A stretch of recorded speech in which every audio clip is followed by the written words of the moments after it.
Quando eu vi aquela cena, meu coração travou de um jeito que eu nunca senti na vida.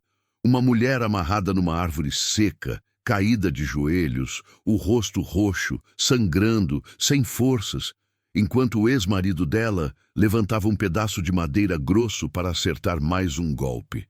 Eu sabia que, se eu demorasse um segundo a mais, ela não sobreviveria. E foi ali, naquele instante, que tudo mudou. Tem dias que o silêncio pesa mais que a enxada na mão. Eu acordei naquela terça antes do sol nascer, como sempre faço há 15 anos.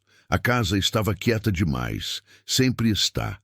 Desde que a Marli se foi, o silêncio virou um tipo de companhia que eu não pedi, mas que mora comigo.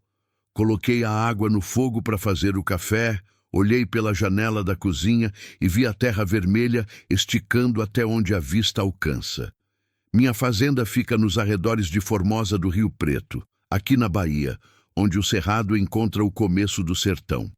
200 hectares de terra que já me deram fartura, mas que agora parecem grandes demais para um homem só. O café ferveu. Peguei a caneca velha, aquela que a Marli pintou com flores amarelas há uns 20 anos, e sentei na varanda. O dia ainda não tinha clareado direito, mas já dava para sentir que ia ser quente. Sempre é. O calor aqui não perdoa, fica grudado na pele, seca a garganta, faz a terra rachar, e a gente vai levando. Eu me chamo Sebastião, mas todo mundo sempre me chamou de Tião. Tenho 58 anos. Costas largas de carregar saco de ração, mãos cheias de calo de tanto pegar na enxada e no cabo da foice. Sou viúvo faz 3 anos. A Marli morreu num dia de junho, de câncer no fígado que descobrimos tarde demais. Foi rápido, rápido demais. Num mês ela estava rindo na cozinha fazendo bolo de milho, no outro estava numa cama de hospital com a pele amarelada, me pedindo para não deixar a casa cair. Tião, ela disse, segurando minha mão fraca. Você promete que vai cuidar da nossa terra? Eu prometi, mas não disse que cuidar da terra sem ela ia doer tanto. Depois que ela se foi, a casa ficou vazia. Não foi só a ausência dela, foi o riso que sumiu. Foi o cheiro de comida boa no fogão. Foi o som da televisão ligada de noite. Foi tudo. Eu tentei continuar. Acordava cedo. Tratava dos bois, consertava a cerca, tirava leite das 3 vacas que sobraram, mas tudo parecia sem razão. Eu estava vivendo porque o coração ainda batia, mas não porque eu queria. Os vizinhos mais próximos moram a uns 12 quilômetros daqui. Tem o seu Domingos, um velho rabugento que cria cabras, e a dona Neuza que vende queijo na cidade. Eles passam de vez em quando, trazem uma palavra, um pão caseiro, mas eu sei que eles vêm mais por pena do que por amizade. Ninguém sabe direito o que fazer com um viúvo calado que mora sozinho no meio do nada. Eu terminei o café e me levantei. O sol já tinha nascido de vez, pintando o céu daquela cor alaranjada que anuncia calor de rachar. Coloquei o chapéu de couro na cabeça, peguei o facão para limpar o mato da cerca lá no pasto do fundo e saí. O caminho até lá é de uns 3 quilômetros, passando pelo córrego que secou no meio do ano, pela porteira velha que range toda vez que abre, e pela estrada de terra que vai dar na divisa da fazenda. A poeira vermelha subia nos meus pés a cada passo. O calor apertava, mas eu nem ligava mais. Dor de solidão dói mais que sol na cabeça. Cheguei no pasto perto do meio-dia. A cerca estava toda tomada de cipó e capim seco. Comecei a cortar, devagar, pensando em nada e em tudo ao mesmo tempo.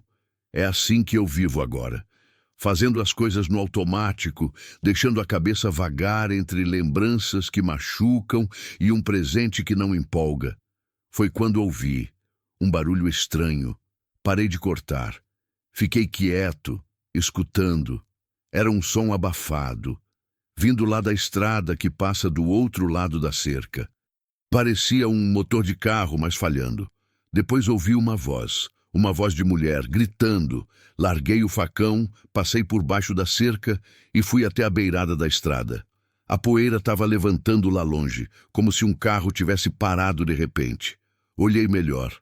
Era uma caminhonete velha, parada de qualquer jeito na beira do barranco. A porta do motorista aberta.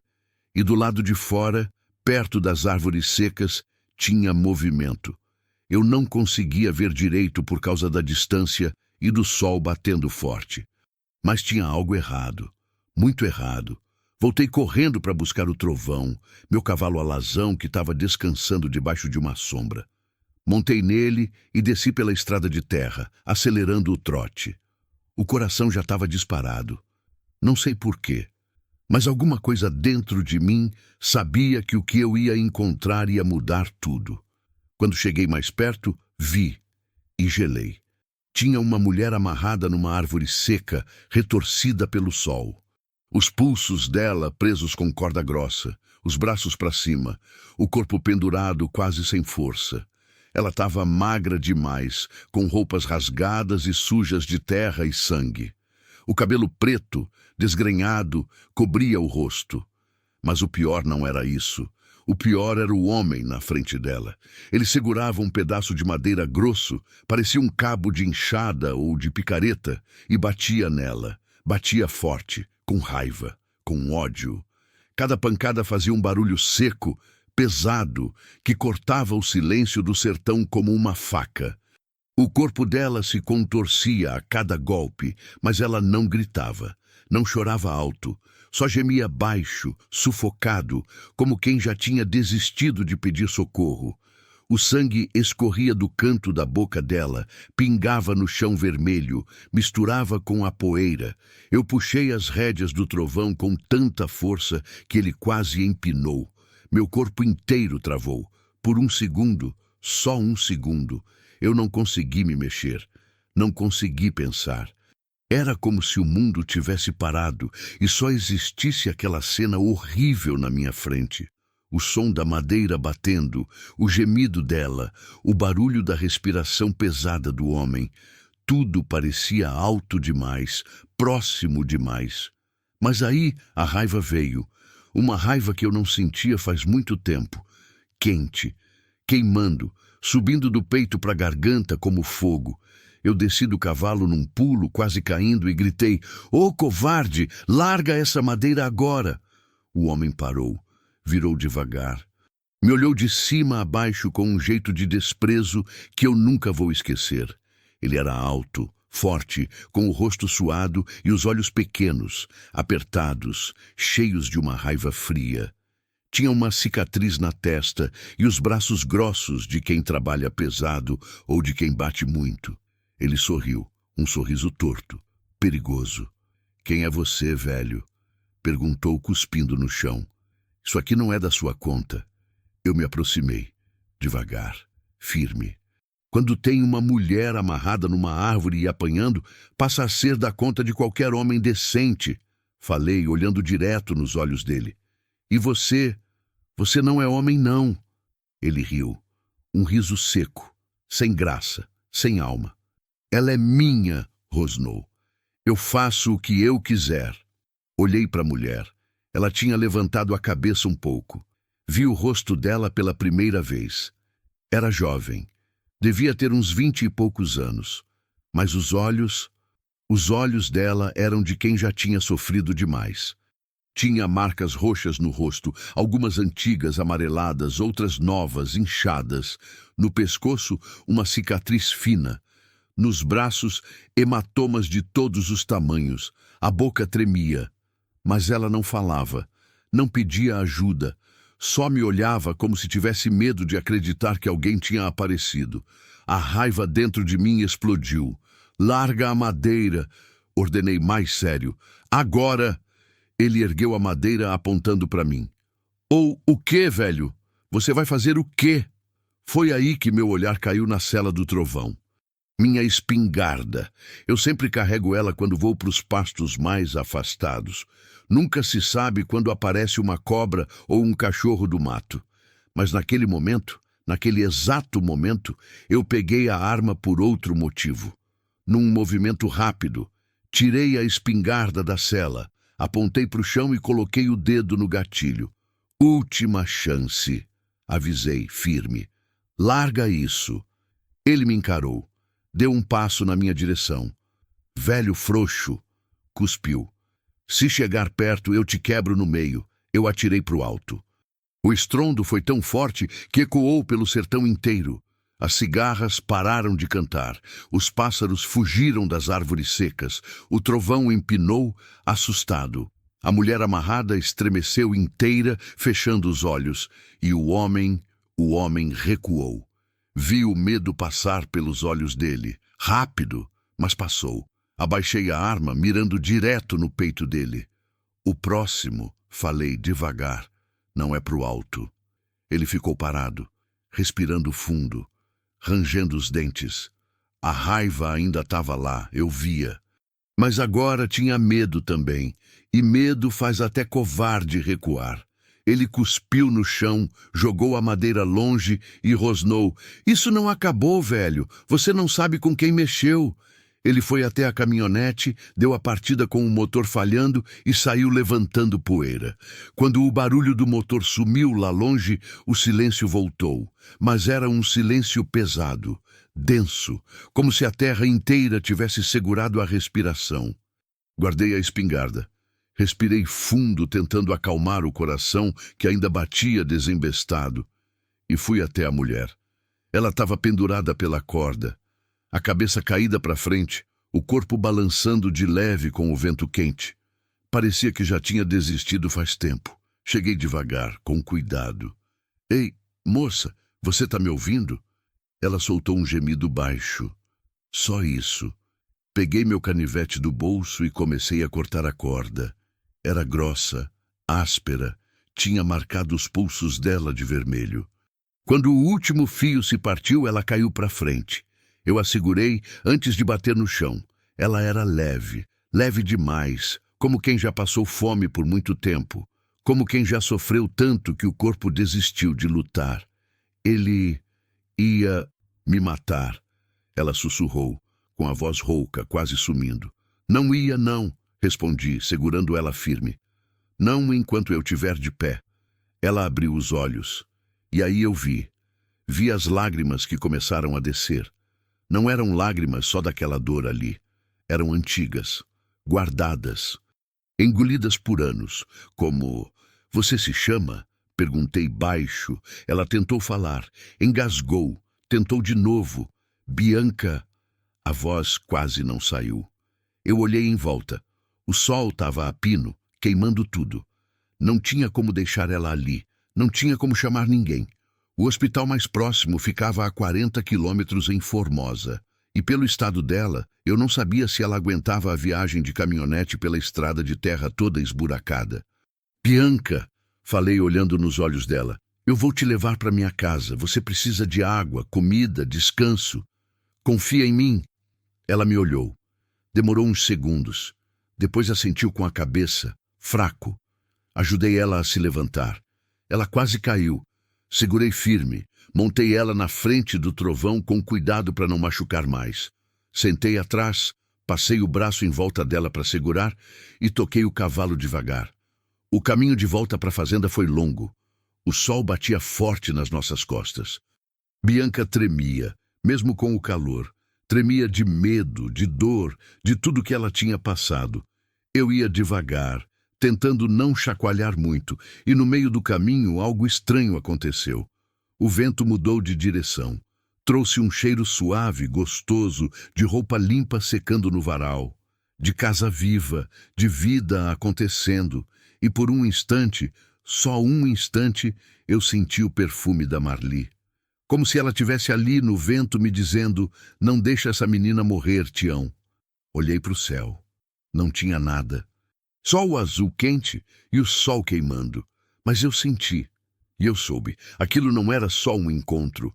Era um recado, um último pedido da minha Marli. Ou um primeiro pedido de um destino que eu ainda não entendia. Apertei Bianca com mais cuidado e segui. E foi ali, naquele fim de tarde pintado de laranja e poeira, com Bianca tremendo nos meus braços, que eu entendi. Eu não estava salvando só ela. Eu estava salvando a mim mesmo também. Só que eu não fazia ideia da guerra que estava começando. e do quanto aquele covarde ainda ia voltar. Quando entrei no terreiro da fazenda com Bianca nos braços, o sol já estava começando a descer no horizonte. A casa apareceu no fim da estrada, pequena, branquinha, com o telhado vermelho meio desbotado pelo tempo. A varanda da frente ainda tinha as mesmas cadeiras de madeira que a Marli gostava de sentar toda a tarde para tomar tereré e ver o dia acabar. Parei o trovão perto do bebedouro, desci devagar e ajudei Bianca a descer também. Ela quase não se segurava em pé, as pernas bambeavam, o corpo inteiro tremia. Passei o braço dela por cima do meu ombro e a levei até a varanda. Calma, falei, tentando passar segurança. Calma, moça, você está segura agora. Ela não respondeu. Só respirava fundo, puxando o ar com dificuldade, como se cada respiração doesse. Abri a porta da frente. A casa estava como eu tinha deixado de manhã. Quieta, morna, com aquele cheiro de lugar que fica fechado o dia inteiro. Levei Bianca até o sofá da sala e a deitei com cuidado. Ela se encolheu toda, abraçando as próprias pernas, tremendo. Vou buscar água, avisei. Não sai daqui, ouviu? Você está em casa agora.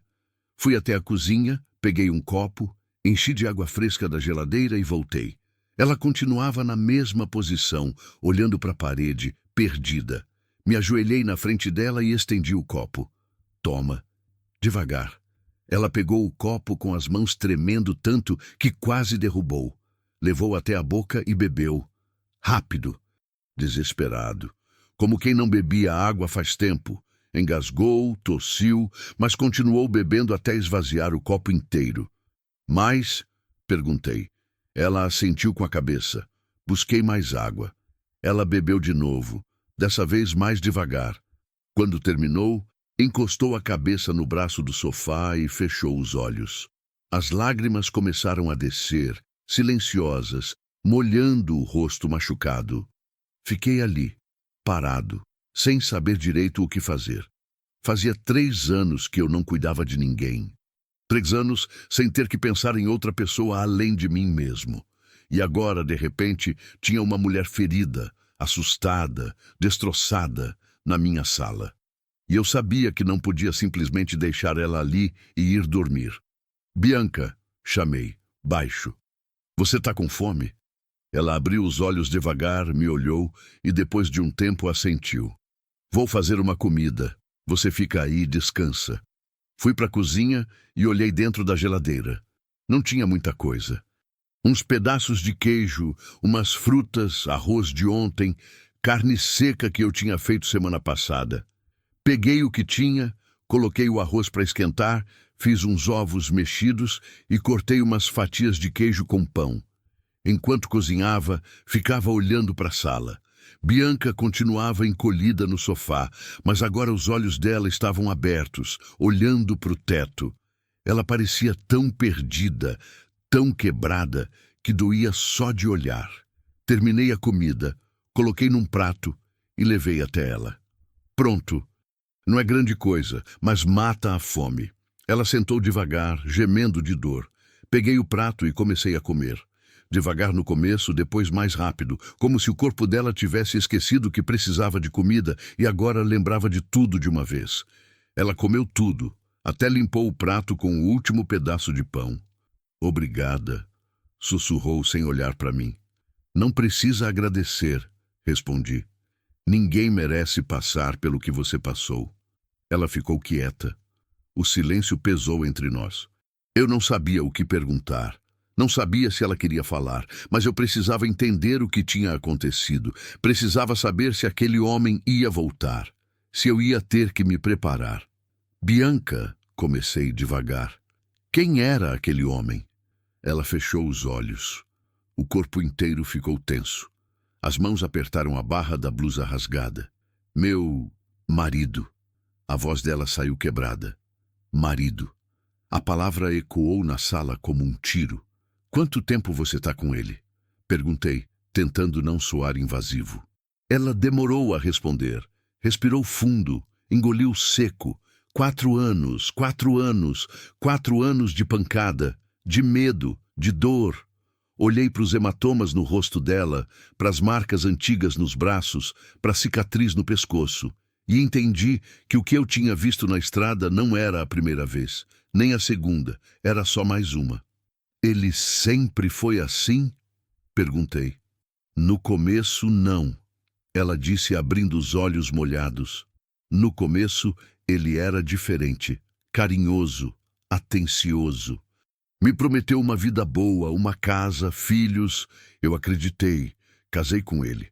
Saí da casa da minha mãe em Barreiras e fui morar com ele numa chácara isolada perto daqui.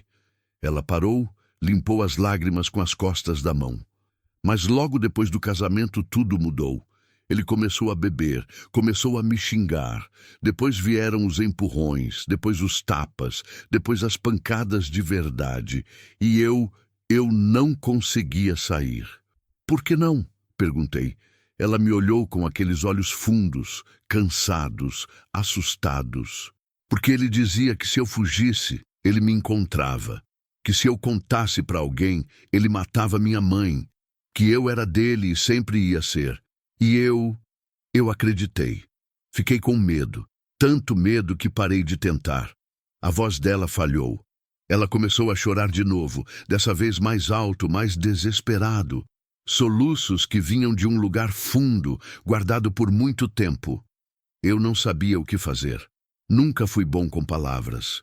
Mas alguma coisa dentro de mim me fez levantar, sentar do lado dela no sofá e colocar a mão no ombro dela. Devagar. Você não precisa ter medo agora, falei, firme. Aqui nessa casa você está segura. Eu prometo. Ela me olhou, os olhos vermelhos, inchados, cheios de desespero. Mas ele vai voltar, sussurrou, a voz tremendo. Ele sempre volta. Ele não desiste, nunca desiste. Um arrepio subiu pela minha espinha. Então a gente se prepara, respondi. Se ele aparecer aqui, não vai ser como foi na estrada. Aqui é minha terra, e aqui quem manda sou eu. Ela não pareceu convencida. E, para ser sincero, eu também não estava. Mas eu não podia deixar ela ver isso. Vem, falei, levantando. Você precisa tomar um banho, limpar esses ferimentos, depois você dorme.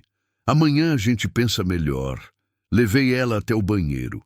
Dei uma toalha limpa, uma roupa velha da Marli que ainda estava guardada no armário. Ela entrou, fechou a porta e eu ouvi a água do chuveiro começar a cair. Voltei para a sala, me sentei na cadeira perto da janela e olhei lá para fora. A noite já tinha chegado. O céu estava cheio de estrelas, aquelas estrelas brilhantes que só aparecem longe da cidade. Os grilos cantavam alto, como sempre, mas alguma coisa tinha mudado.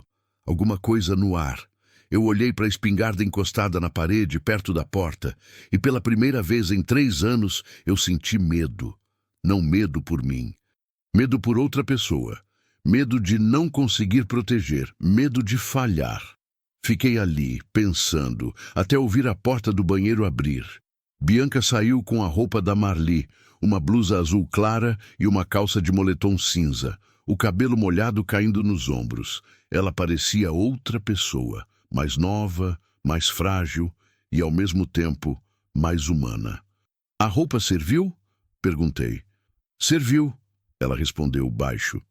Obrigada. Você pode dormir no quarto de hóspedes, falei apontando para o corredor.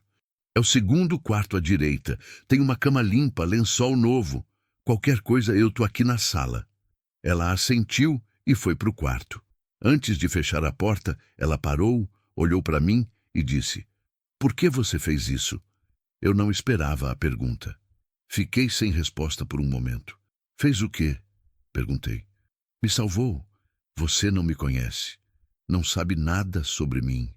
Podia ter passado direto, fingido que não viu. Mas não passou. Por quê? Olhei para ela, para o rosto machucado, para os olhos cansados. E lembrei da Marli. Lembrei das últimas palavras dela no hospital. Não deixa a casa cair, Tião, e não deixa seu coração endurecer. Porque ninguém merece apanhar amarrado numa árvore, respondi. E por quê? Porque eu sei o que é perder alguém. E sei que a vida só faz sentido quando a gente ajuda o outro. Ela me olhou por mais um tempo. Depois assentiu, entrou no quarto e fechou a porta devagar. Fiquei sozinho na sala. O silêncio voltou, mas dessa vez era diferente. Não era aquele silêncio pesado, morto, que me acompanhava faz 3 anos. Era um silêncio vivo, porque eu sabia que tinha alguém respirando do outro lado da parede, alguém que precisava de mim, alguém que dependia de mim. E isso, por mais estranho que fosse, me fez sentir útil de novo. Peguei a espingarda, conferi se estava carregada e coloquei ela no canto da sala, perto de onde eu ia dormir no sofá. Apaguei as luzes. Deitei, mas não consegui dormir direito. Toda hora acordava com qualquer barulho.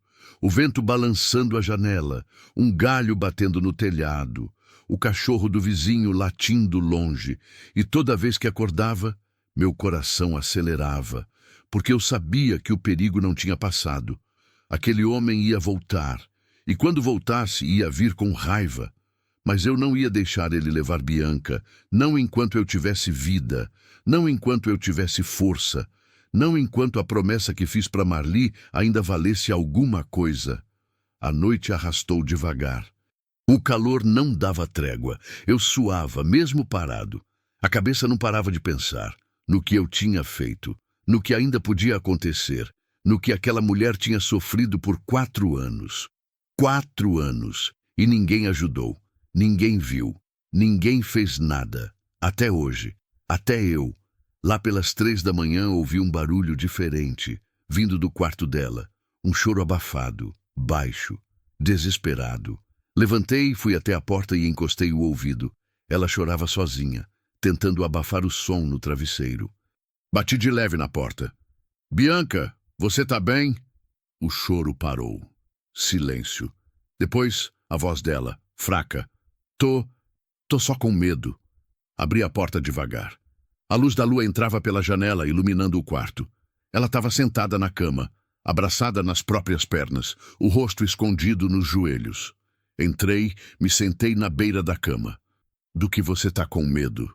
De dormir, ela respondeu, levantando o rosto molhado de lágrimas. Porque toda vez que eu fecho os olhos, eu vejo ele. Eu sinto as pancadas. Eu ouço a voz dele gritando que eu sou dele, que eu nunca vou escapar. Ela começou a tremer de novo. Ele vai voltar, sussurrou. Eu sei que vai, e quando voltar ele vai me matar, ou me levar de volta. E eu prefiro morrer a voltar para aquele inferno. O desespero na voz dela me apertou o peito. Escuta aqui, falei firme, olhando direto nos olhos dela. Enquanto você estiver dentro dessa casa, nada de ruim vai acontecer. Eu já perdi gente que eu amava. Não vou deixar mais ninguém sofrer, entendeu? Ela me olhou, os olhos cheios de dúvida, de medo, mas também de algo novo, esperança, pequena, frágil. Mas ali, dorme, pedi. Eu vou ficar aqui do lado de fora, na sala. Se você precisar de alguma coisa, é só chamar. Ela assentiu, deitou de novo e puxou o lençol até o queixo. Saí do quarto, fechei a porta e voltei para o sofá. O resto da noite passou devagar. E quando o sol nasceu de novo, pintando o céu de laranja e vermelho, eu sabia que aquele era só o começo. A tempestade ainda estava por vir. Acordei com o canto do galo do seu Domingos, lá longe, ecoando no silêncio da manhã. O corpo estava dolorido de tanto dormir mal no sofá. Levantei devagar, esfregando as costas, e olhei pela janela. O sol já estava nascendo, pintando a terra vermelha de dourado. Ia ser outro dia quente. Fui até a cozinha, coloquei água no fogo para fazer café e olhei para o corredor. A porta do quarto de hóspedes continuava fechada. Bianca devia ainda estar dormindo. Melhor assim. Ela precisava descansar. O corpo dela tinha passado por tanta coisa que dormir era quase um remédio. Enquanto a água fervia, fui até a varanda da frente e sentei numa das cadeiras velhas. O ar ainda estava fresco, aquela frescura que só dura as primeiras horas do dia antes do calor apertar. Os pássaros cantavam nas árvores do terreiro. Tudo parecia calmo, normal, como se nada tivesse acontecido ontem. mas tinha acontecido. E enquanto eu olhava para a estrada de terra que vinha dar no portão da fazenda, não conseguia parar de pensar: e se ele aparecer aqui? E se ele vier atrás dela? Eu estava preparado para enfrentar um homem daqueles? Um homem que batia em mulher amarrada, que ameaçava, que não tinha medo de nada? A verdade é que eu não sabia. Eu era um fazendeiro, um homem do campo. Sabia lidar com gado, consertar cerca, plantar milho, tirar leite, mas lidar com gente violenta, gente perigosa? Isso era diferente, mas não tinha volta. Eu tinha feito uma escolha ontem, e agora precisava ir até o fim. A chaleira apitou. Voltei para a cozinha, fiz o café bem forte, como a Marli sempre fazia, e me servi numa caneca. Sentei na mesa e fiquei ali, tomando devagar, pensando. Foi quando ouvi a porta do quarto se abrir. Bianca apareceu no corredor descalça, com a roupa da Marli ainda vestida. O cabelo estava despenteado, o rosto ainda inchado dos hematomas, mas ela estava de pé, andando. E isso já era alguma coisa. "Bom dia", falei. Ela me olhou, meio assustada, como se tivesse esquecido onde estava. Depois relaxou um pouco. "Bom dia", respondeu baixo. "Dormiu bem?" Ela deu de ombros. "Mais ou menos. Tive pesadelos." "É normal", falei. "Depois do que você passou, ia ser estranho se não tivesse." Ela veio até a cozinha, devagar, segurando na parede para se equilibrar. Sentou na cadeira em frente à minha e ficou olhando para a mesa. "Quer café?" perguntei. "Quero." Levantei, peguei outra caneca, enchi de café quente e coloquei na frente dela. Ela segurou com as duas mãos, como se precisasse do calor para se sentir viva, e bebeu um gole pequeno. Ficamos em silêncio por um tempo. Eu não sabia o que falar. Ela parecia perdida nos próprios pensamentos, até que ela quebrou o silêncio. "Você mora sozinho aqui?" perguntou sem levantar os olhos. "Moro", respondi. "Faz 3 anos. E antes? Antes eu morava com minha esposa, Marli. A gente viveu aqui juntos por mais de 20 anos. O que aconteceu com ela?" Respirei fundo. Ainda doía falar sobre isso. "Câncer. Foi rápido demais. Num mês ela estava bem, no outro já tinha ido." Bianca me olhou pela primeira vez. Os olhos dela ficaram macios, cheios de uma tristeza que parecia entender a minha. "Sinto muito", disse. "Eu também", respondi. "Mas a vida continua, né? A gente vai levando." Ela voltou a olhar para o café. "Às vezes eu me pergunto se vale a pena continuar levando." Murmurou tão baixo que quase não ouvi. O peito apertou. "Vale", falei, firme. "Sempre vale." Ela não respondeu. Só tomou mais um gole do café e ficou quieta. Levantei, fui até o fogão e comecei a preparar o café da manhã. Peguei uns ovos, fiz tapioca, esquentei o leite, cortei umas frutas que tinha na geladeira. Enquanto cozinhava, sentia o olhar dela nas minhas costas. Não era um olhar de desconfiança, era um olhar de quem ainda estava tentando entender por que alguém estaria fazendo aquilo por ela. Coloquei tudo na mesa. Ela olhou para a comida, depois para mim. "Você não precisa fazer isso", disse. "Eu sei", respondi, "mas quero fazer." Começamos a comer em silêncio.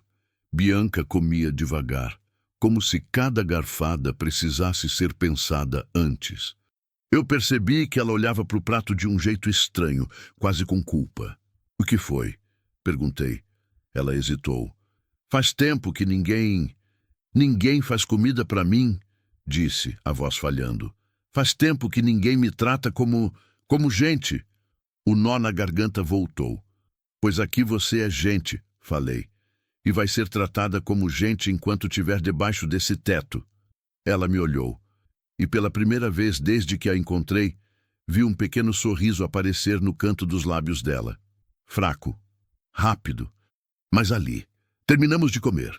Recolhi os pratos e lavei na pia. Bianca ficou sentada, olhando pela janela da cozinha, vendo a terra vermelha, o curral vazio, as galinhas ciscando no terreiro. "É bonito aqui", comentou. "É", concordei. "Solitário, mas bonito."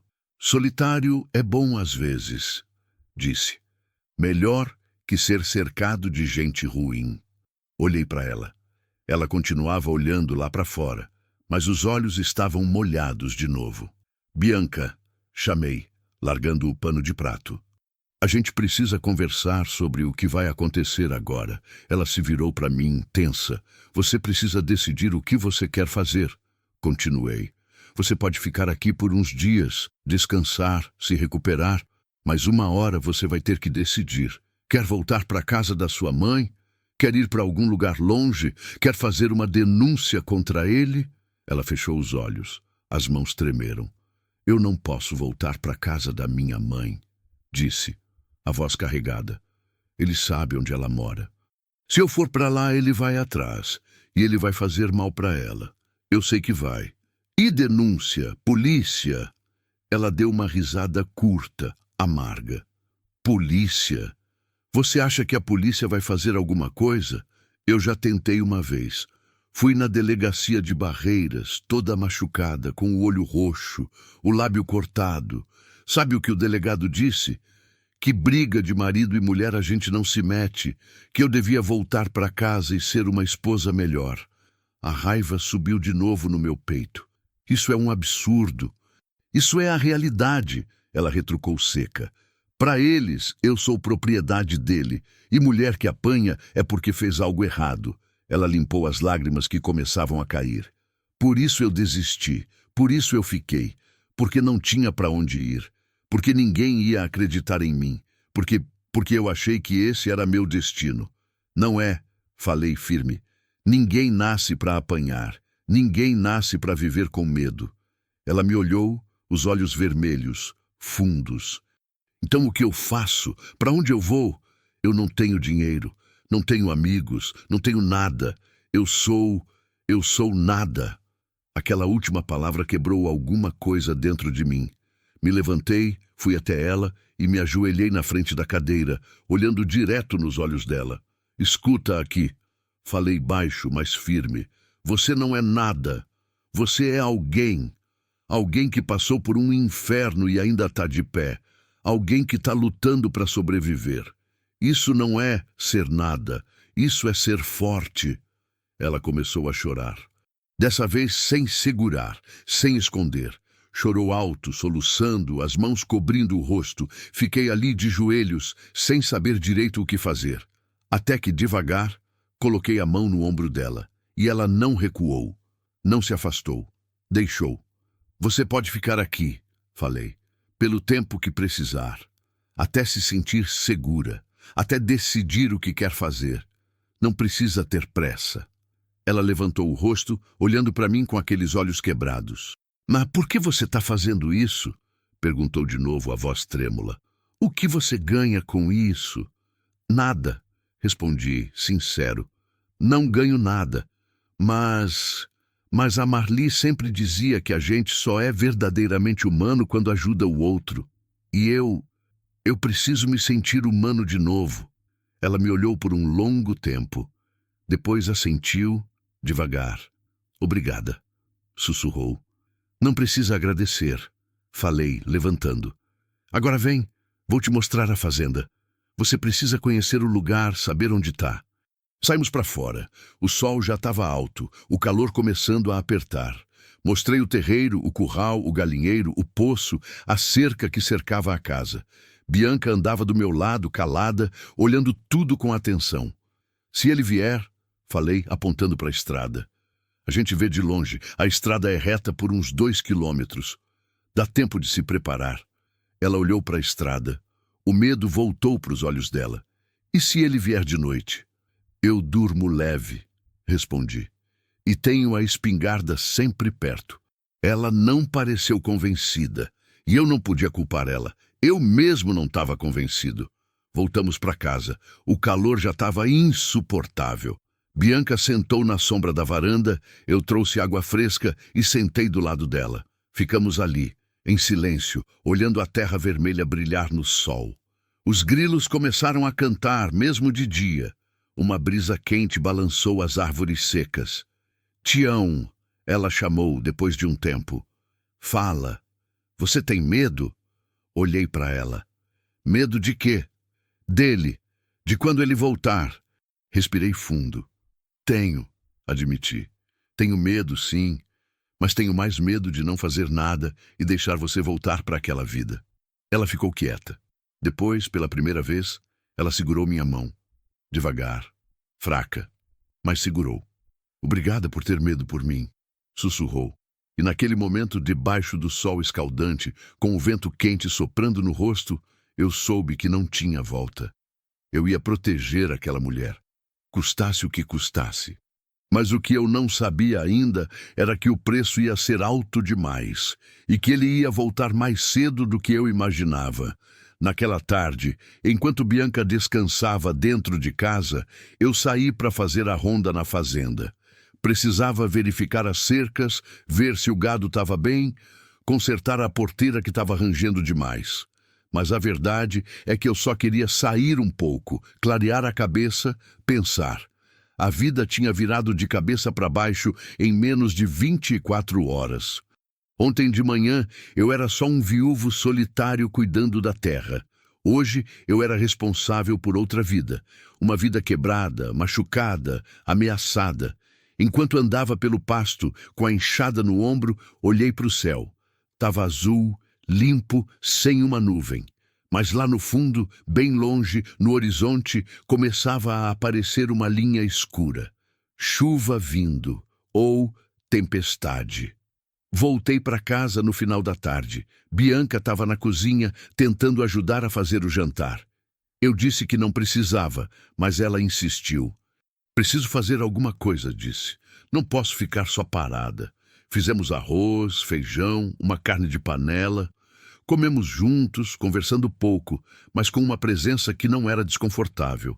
Era estranha, mas não ruim. Depois do jantar, sentamos na varanda. A noite tinha chegado, trazendo aquele frescor que alivia depois do calor do dia. As estrelas brilhavam forte no céu escuro.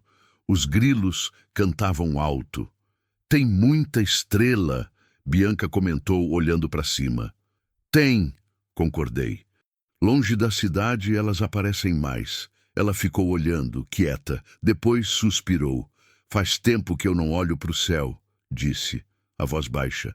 Faz tempo que eu não reparo em nada bonito, porque você estava só sobrevivendo, falei. Mas agora você pode começar a viver de novo. Ela me olhou, e naquele olhar eu vi algo mudando, devagar, mas mudando. Eu quero acreditar nisso, sussurrou. Então acredita, falei, porque é verdade. Ficamos ali até tarde, só olhando as estrelas, ouvindo os grilos, sentindo o vento, e naquela noite, pela primeira vez em 3 anos, eu não me senti sozinho. Mas lá no fundo, bem no fundo, o medo ainda estava ali, esperando. Passaram-se 3 dias desde que eu trouxe Bianca para a fazenda. 3 dias de uma rotina nova, estranha, mas que aos poucos ia ganhando forma. Ela acordava depois de mim, sempre assustada, sempre olhando para os lados como se esperasse ver alguém. Eu fazia o café, a gente tomava junto na mesa da cozinha, conversando pouco, mas não com aquele silêncio pesado dos primeiros dias. Era um silêncio mais leve, de companhia. Ela começou a ajudar nas coisas da casa. Lavava a louça, varria o chão, organizava os armários. Eu falei que não precisava, mas ela insistia. Dizia que precisava fazer alguma coisa, que não aguentava ficar parada só pensando. Eu entendia. Quando a cabeça fica vazia, os demônios entram. Nas tardes, enquanto eu ia cuidar do gado ou consertar algo na fazenda, ela ficava na varanda, olhando a terra vermelha, o céu azul, o vento balançando as árvores secas. Às vezes eu olhava de longe e via ela chorando. Outras vezes, via ela com o rosto pro alto, olhos fechados, como se estivesse tentando sentir algo além da dor. Os hematomas no rosto dela estavam começando a clarear. As marcas roxas viravam amarelas, depois sumiam aos poucos. Mas eu sabia que as marcas de dentro ainda iam demorar muito mais para cicatrizar. À noite, a gente sentava na varanda, tomava café ou um tereré e ela começou a falar mais. Contou da infância em Barreiras, da mãe costureira que criou ela sozinha, do sonho que tinha de estudar enfermagem. Contou como conheceu aquele homem numa festa, como ele parecia diferente no começo, como tudo mudou depois do casamento. Ele me prendia dentro de casa, disse uma noite, olhando para o céu estrelado. Não podia sair sozinha, não podia falar com ninguém, nem com minha mãe. Ele dizia que eu não prestava, que eu era burra, que ninguém ia me querer além dele. E eu comecei a acreditar. A voz dela tremeu. Teve uma vez que eu tentei fugir. Arrumei uma mochila, coloquei umas roupas, esperei ele sair para trabalhar. Mas ele voltou antes.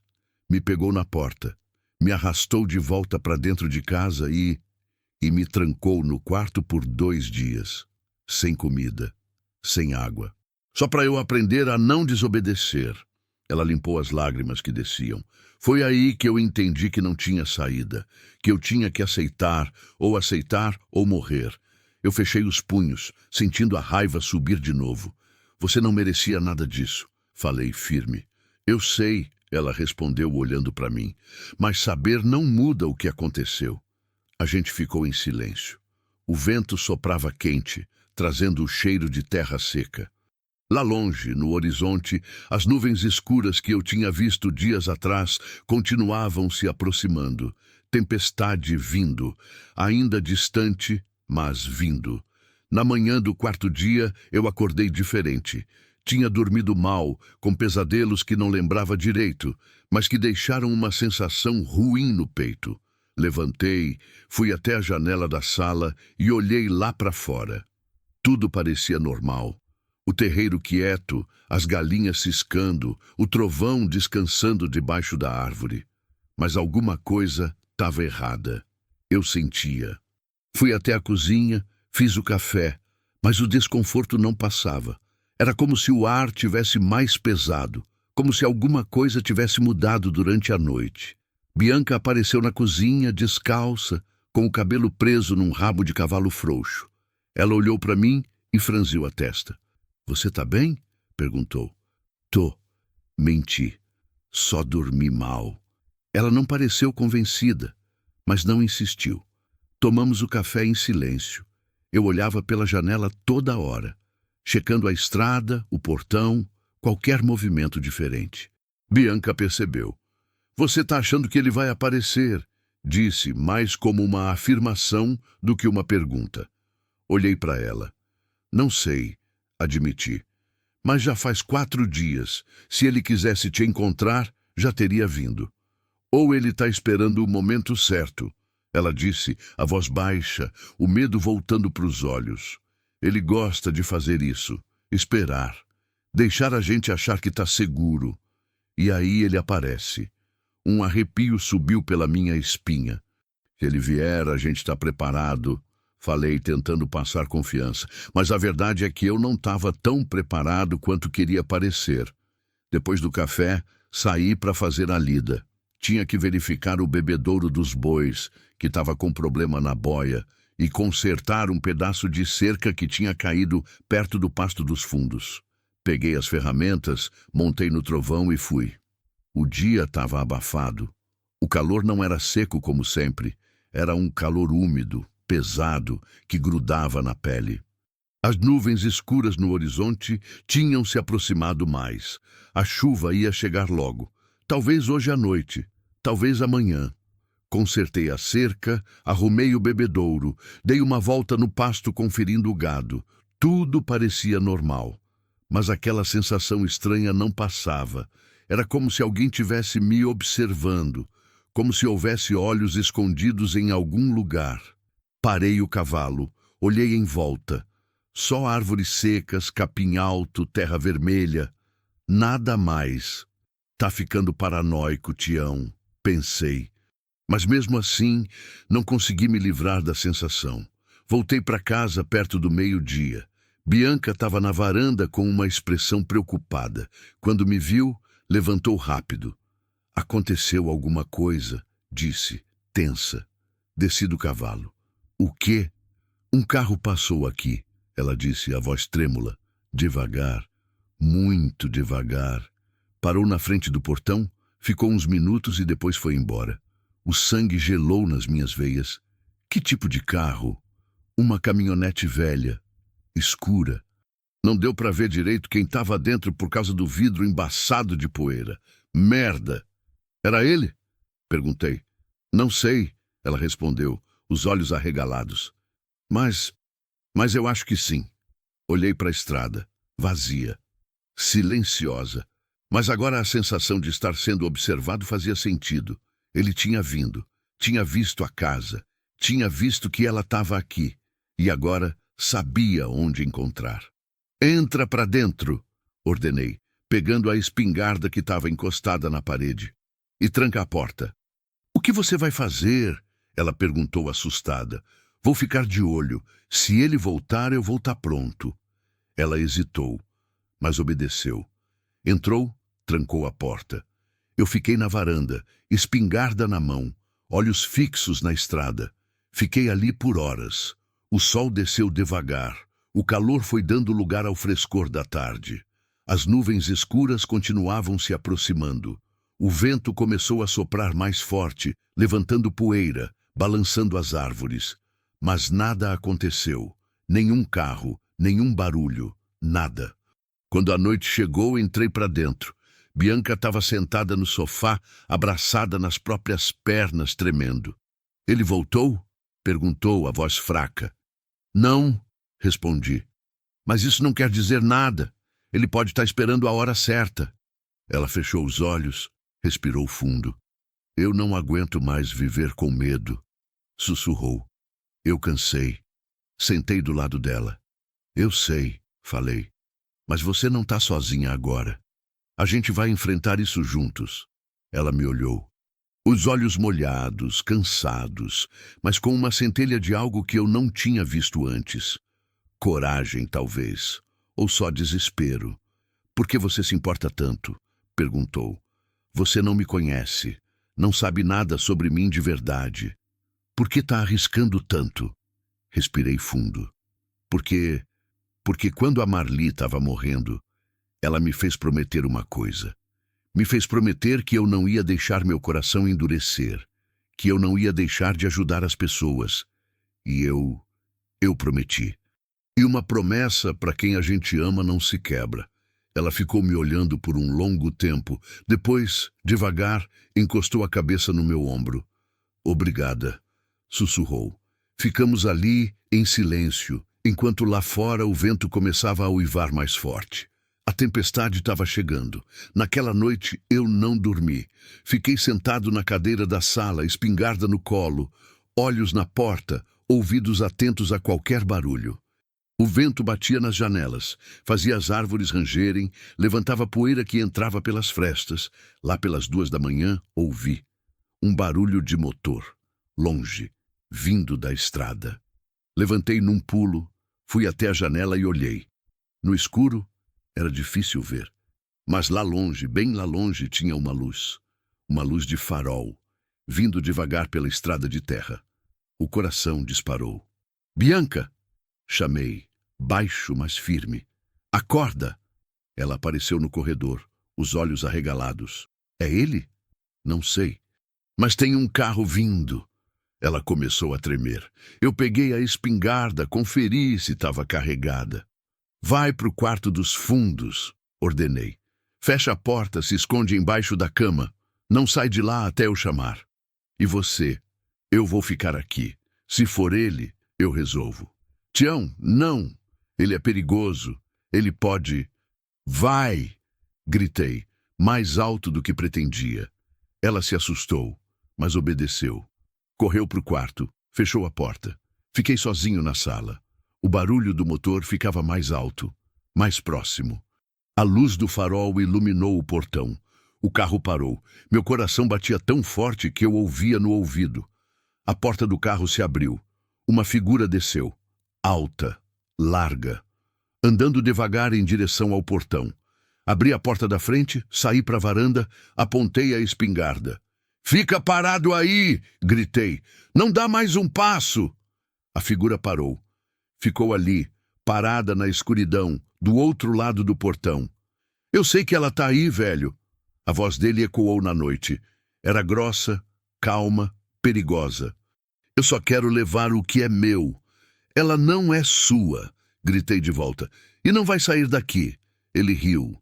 Um riso baixo, ameaçador. Você não sabe com quem tá mexendo.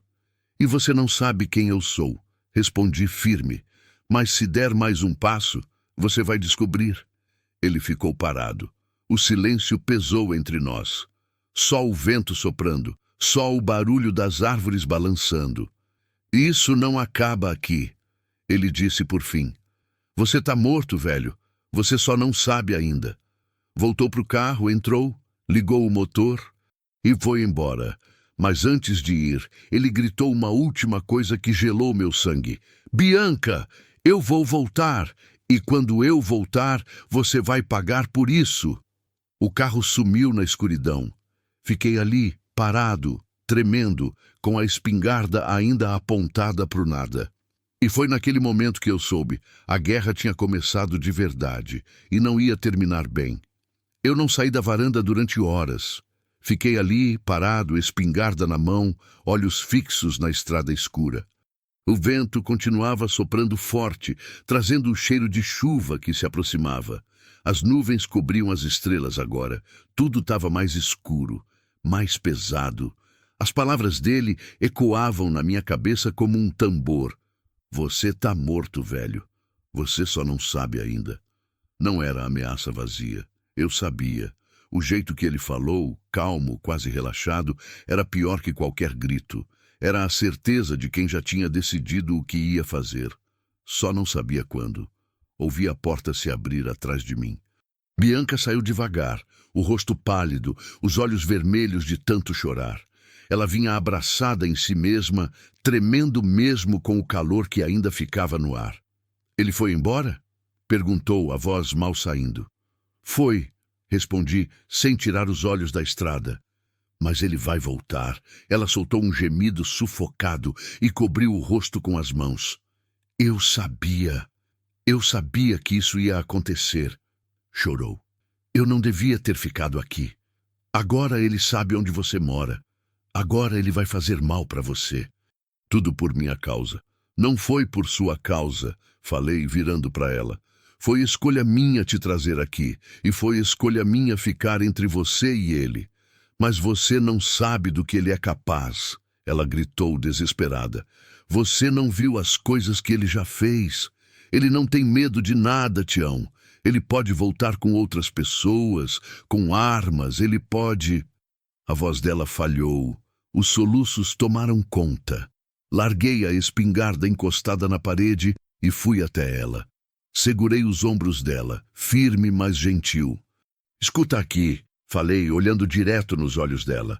Eu não sou nenhum herói. Eu não sou polícia. Eu não sou lutador. Eu sou só um velho fazendeiro cansado. Mas tem uma coisa que eu sei fazer: proteger o que é meu. E enquanto você estiver dentro dessa casa, você é minha responsabilidade. Entendeu? Ela me olhou, as lágrimas descendo, os lábios tremendo. Eu não quero que você morra por minha causa, sussurrou. E eu não quero que você volte para aquele inferno, respondi. Então a gente vai ter que encontrar um jeito de sair dessa. Ela se jogou nos meus braços, chorando no meu peito. Eu fiquei ali, sem saber direito o que fazer, até que devagar passei a mão nas costas dela, como a Marli fazia comigo quando eu estava abalado. Vem, falei, depois que ela se acalmou um pouco. Entra. A gente precisa pensar. Entramos na casa. Tranquei a porta. Fechei todas as janelas. Apaguei as luzes. Só deixei acesa a lamparina da cozinha, que dava uma luz fraca, amarelada. Bianca sentou na cadeira, abraçada nas próprias pernas. Eu sentei do outro lado da mesa. A gente precisa de um plano, falei. Que tipo de plano? Ela perguntou, a voz cansada. Amanhã cedo eu vou até a cidade. Vou na delegacia, vou fazer um boletim de ocorrência, vou contar tudo o que aconteceu, vou pedir proteção. Ela balançou a cabeça. Não vai adiantar, eu já te disse, eles não fazem nada. Mas eu vou tentar, insisti. Porque se acontecer alguma coisa, pelo menos vai ter registro. Vai ter prova de que a gente pediu ajuda. Ela ficou quieta. Depois suspirou. E depois? Depois a gente decide. Se você quer ir embora, eu te levo para longe. Te ponho num ônibus para outra cidade, para outro estado. Você começa de novo. E você? Ela perguntou. O que acontece com você? Eu fico aqui. É minha terra, minha casa. Não vou deixar ninguém me expulsar dela. Mas se você ficar sozinho, ele pode voltar e... Eu me viro. Cortei. Já passei por coisa pior. Mentira. Eu nunca tinha passado por nada parecido com isso. Mas eu não podia deixar ela ver que eu estava com medo, porque se eu mostrasse medo, ela ia entrar em desespero. E a gente não podia se dar ao luxo de desespero agora. Ficamos ali, conversando baixo, até o sono começar a pesar. Bianca foi para o quarto, mas deixou a porta aberta. Eu fiquei na sala deitado no sofá, a espingarda ao lado, mas não consegui dormir. Cada barulho me fazia pular, o vento batendo na janela, um galho caindo no telhado. O trovão relinchando lá fora. Tudo parecia ameaça, tudo parecia perigo. E quando finalmente o sono começou a vir, lá pelas 5 da manhã, eu ouvi. Um grito, vindo do quarto de Bianca. Levantei num pulo, peguei a espingarda e corri. Abri a porta de uma vez. Ela estava sentada na cama, suando, ofegante, os olhos arregalados de terror. As mãos agarravam o lençol com tanta força que os nós dos dedos estavam brancos. Bianca! Chamei, me aproximando. O que foi? Ela me olhou, mas parecia não me ver. Estava perdida em algum lugar dentro da própria cabeça. Ele estava aqui, sussurrou tremendo. Ele estava no quarto, ele me agarrou, ele disse que ia me matar, que ia te matar também. Foi só um pesadelo, falei, me sentando na beira da cama. Ele não está aqui, você está segura. Mas ela balançou a cabeça desesperada. Não foi pesadelo, Tião, foi real demais. Eu senti ele, senti o cheiro dele, senti a mão dele no meu pescoço. Ela levou a mão até o pescoço, apertando como se ainda sentisse os dedos dele ali. Eu não aguento mais, chorou. Eu não aguento mais ter medo. Eu queria dormir sem ver ele. Queria respirar sem sentir que ele está perto. Eu queria ser livre. A voz dela quebrou no fim. Fiquei ali sem saber o que falar. Porque eu não podia prometer que o medo ia passar. Não podia prometer que ela ia ficar livre. Não podia prometer nada. Mas eu precisava fazer alguma coisa. Vem, falei, estendendo a mão. Vem comigo. Ela olhou para minha mão, hesitante. Depois pegou. Levei ela até a sala. Acendi a lamparina. Fiz um chá de camomila que a Marli sempre fazia quando eu estava nervoso e sentei do lado dela no sofá. Bebe, pedi entregando a caneca quente. Ela bebeu devagar. O vapor subia, carregando o cheiro suave da camomila. Aos poucos, o tremor foi diminuindo. Quando eu era criança, comecei olhando para a lamparina. Eu tinha medo do escuro, muito medo. Achava que tinha coisa me esperando nos cantos, embaixo da cama. Minha mãe sempre vinha, acendia uma vela e ficava comigo até eu dormir. Olhei para Bianca. Ela dizia, Tião, o medo só cresce quando a gente fica sozinho com ele. Mas quando tem alguém do lado, ele diminui. E ela tinha razão. Bianca me olhou, os olhos ainda molhados, mas menos desesperados. Você não está sozinha, Bianca. Falei, eu tô aqui, e vou ficar aqui até você não precisar mais. Ela encostou a cabeça no meu ombro de novo, e a gente ficou ali, no silêncio da madrugada, ouvindo o vento lá fora e o relógio da parede marcando os segundos. Até que ela dormiu, ali mesmo, encostada em mim. Eu não me mexi. Fiquei ali, imóvel, com medo de acordar ela. E pela primeira vez em 3 anos, eu me senti útil de novo. Como se minha vida tivesse voltado a ter sentido. Mas lá no fundo, o medo ainda morava, porque eu sabia que aquele homem não ia desistir. E sabia que quando ele voltasse ia ser pior. O sol nasceu devagar, pintando o céu de laranja e rosa. Bianca ainda dormia encostada em mim, a respiração mais calma agora. Eu não tinha dormido nada, mas não me importava. Só ficava ali, sentindo o peso da cabeça dela no meu ombro, e isso bastava. Quando ela acordou, já passava das 7. Ela levantou de repente assustada, olhando em volta. Calma, falei, devagar. Você só dormiu aqui na sala. Ela passou a mão no rosto, ainda confusa, depois lembrou do pesadelo. Os olhos encheram de lágrimas de novo. Desculpa, sussurrou. Não pede desculpa, falei. Você não fez nada de errado. Levantei, fui até a cozinha, fiz café forte, preparei pão com manteiga. A gente comeu em silêncio. Eu vou na cidade agora, avisei. Você fica aqui, trancada. Não abre a porta para ninguém, ninguém. Nem se disserem que são da polícia. Entendeu? Ela assentiu, mas o medo tinha voltado para os olhos dela. Quanto tempo você vai demorar? 2, 3 horas no máximo. A cidade não é longe. Eu volto rápido. Ela segurou minha mão. Toma cuidado, por favor. Tomo, prometi. Peguei a carteira, as chaves da caminhonete velha que eu quase não usava e saí. Antes de ir, conferi tudo. Portas trancadas, janelas fechadas, espingarda carregada dentro de casa para caso ela precisasse. Subi na caminhonete, dei a partida. O motor roncou, falhando um pouco, mas pegou. Saí pelo portão, olhando para os lados, atento a qualquer movimento estranho. A estrada de terra estava vazia. O sol já batia forte. A poeira subia atrás da caminhonete enquanto eu seguia em direção à Formosa do Rio Preto. Mas no caminho, algo me fez parar. Lá na frente, uns 200 metros adiante, tinha uma caminhonete atravessada na estrada. Velha, escura, empoeirada. A mesma que tinha passado em frente à fazenda ontem. Meu coração disparou. Pisei no freio. Um caminhonete derrapou um pouco antes de parar. Fiquei ali, parado, olhando. A porta da outra caminhonete se abriu. Ele desceu, devagar, com um sorriso no rosto. Um sorriso que não tinha nada de bom. E ele não estava sozinho.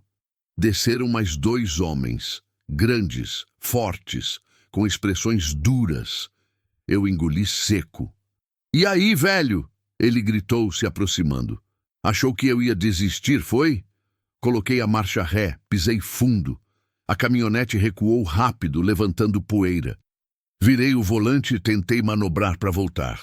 Mas a outra caminhonete já tinha ligado. Vinha em alta velocidade. Direto para mim. Pisei no acelerador. A perseguição começou. E eu sabia, no fundo do peito, que aquilo não ia terminar bem. Meu coração batia tão forte que eu sentia no pescoço, nas têmporas, no peito inteiro. A caminhonete velha chacoalhava na estrada de terra, os pneus derrapando nas curvas, a poeira subindo atrás de mim como uma cortina vermelha.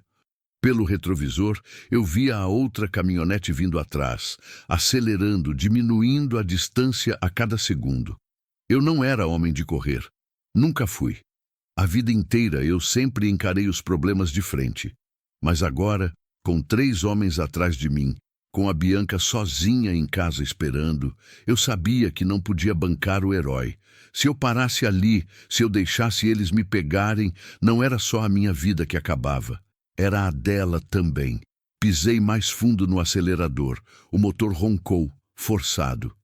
A estrada fazia uma curva acentuada uns 100 metros à frente. Se eu conseguisse ganhar distância, talvez conseguisse perder eles entrando por algum caminho alternativo, algum atalho que só quem conhece a região sabe. A curva chegou rápido demais. Girei o volante com força, o pneu cantou no chão seco, a traseira da caminhonete derrapou.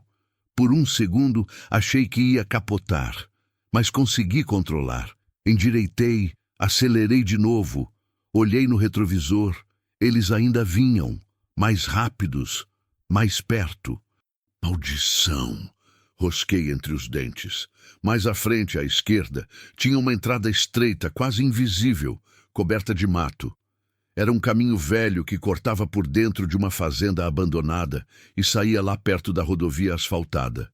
Eu conhecia porque já tinha passado por ali anos atrás, quando fui ajudar o antigo dono a buscar gado fujão. Era arriscado. O caminho era irregular, cheio de pedras, buracos, mas era a única chance. Esperei até o último segundo. Quando a entrada apareceu, virei bruto. A caminhonete entrou no mato, os galhos batendo no vidro, arranhando a lataria. O caminho era pior do que eu lembrava. Solavancos violentos jogavam meu corpo para cima e para baixo. Segurei firme no volante. Olhei no retrovisor de novo. Eles também tinham entrado, mas a caminhonete deles era mais baixa, menos preparada para aquele tipo de terreno. Começaram a ficar para trás. Não muito, mas o suficiente para me dar esperança. Acelerei mais, mesmo com a caminhonete velha reclamando, o motor fervendo. O suor descia pelo meu rosto, queimava os olhos. Eu não podia parar. Não podia desistir. Mais uns 300 metros e eu saía na rodovia. Lá eu teria mais opções. Podia ir para a cidade, para a delegacia, gritar por socorro, ou podia voltar para a fazenda por outro caminho, pegar a Bianca e fugir. Mas antes de chegar lá, o pior aconteceu. Um estouro, seco, alto. O volante tremeu nas minhas mãos. A caminhonete puxou para a direita, descontrolada. Eu tentei segurar, mas era tarde demais. O pneu tinha estourado.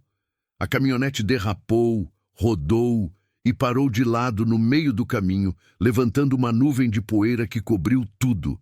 Fiquei atordoado por um segundo. A cabeça rodava, mas o som do motor dele se aproximando me trouxe de volta. Abri a porta, desci, minhas pernas tremiam. Olhei para trás.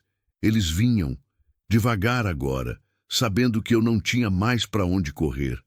Pensei em correr a pé, entrar no mato, me esconder, mas eu não era mais jovem, não ia conseguir fugir deles no mato. E mesmo que conseguisse, o que adiantava? Eles sabiam onde eu morava. Sabiam onde a Bianca estava. A caminhonete deles parou a uns 20 metros de distância. As portas se abriram. Os três desceram. Ele vinha na frente. O mesmo sorriso torto. O mesmo jeito calmo e perigoso. Os outros dois ficaram atrás dele, braços cruzados, esperando ordem.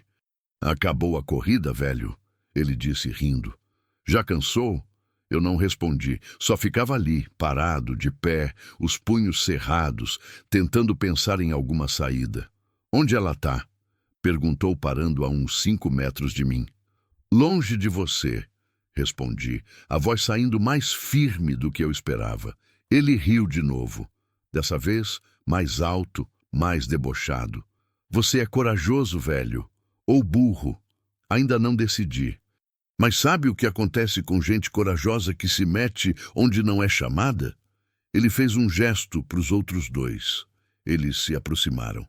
Eu dei um passo para trás. Vocês não vão encostar a mão em mim, avisei. Não? Ele respondeu cruzando os braços. E quem vai impedir? Eu não tinha arma. Tinha deixado a espingarda em casa, achando que não ia precisar. Que erro! Que erro idiota! Os dois homens avançaram. Eu tentei recuar, mas um deles foi mais rápido. Me agarrou pelo braço, me puxou. Eu reagi, dei um soco nele, acertei o queixo. Ele cambaleou, mas o outro já estava em cima de mim. Um golpe no estômago me tirou o ar. Caí de joelhos, tossindo, tentando respirar. Segura ele, o homem ordenou. Eles me levantaram, cada um segurando um dos meus braços. Eu tentei me soltar, mas não tinha força. A idade pesava, o cansaço pesava. Ele se aproximou, parou na minha frente, me olhou de cima a baixo, como se eu fosse lixo. Você não devia ter se metido, disse baixo. Ela é minha. Sempre foi, sempre vai ser. E ninguém tira o que é meu. Ele ergueu o punho e bateu. A dor explodiu no meu rosto. Vi estrelas. O gosto de sangue encheu minha boca. Minha cabeça rodou. Ele bateu de novo e de novo. Eu tentei resistir, tentei não cair. Mas o corpo não obedecia mais. Quando eles me soltaram, eu desabei no chão. A poeira grudou na minha boca, no meu nariz. Tudo doía, tudo ardia. Agora escuta bem, ele disse, se abaixando na minha frente, puxando meu cabelo para eu olhar para ele. Você vai voltar para sua fazendinha, vai pegar a Bianca, vai colocar ela na caminhonete e vai trazer ela para mim. Entendeu? Eu cuspi sangue no chão. Vai sonhando, murmurei. Ele apertou meu cabelo com mais força. A dor no couro cabeludo era insuportável. Você tem até o pôr do sol de hoje, disse, sério agora, todo o deboche sumindo. Se até lá você não entregar ela, eu vou na sua fazenda. E aí eu não vou só levar ela, eu vou queimar tudo. Sua casa, seu gado, tudo. E você eu enterro no meio do pasto. Ele me soltou. Eu caí de novo, a cabeça batendo na terra. Vamos embora, ele disse para os outros. Deixa o velho pensar um pouco. Os 3 subiram na caminhonete e foram embora, levantando poeira. Fiquei ali, caído no chão, sangrando, doendo por inteiro. Tentei me levantar, mas as pernas não respondiam direito. Fiquei de 4 cuspindo sangue, respirando fundo, tentando não desmaiar. A cabeça girava, o sol queimava, tudo parecia distante, como se eu estivesse dentro de um sonho, até que ouvi um barulho, um motor, vindo da direção oposta. Levantei a cabeça com dificuldade. Era uma caminhonete velha, cheia de ferrugem. Parou perto de mim. A porta se abriu. Meu Deus do céu! Era a voz do seu Domingos, o vizinho. Ele desceu rápido, com dificuldade por causa da idade, e veio até mim.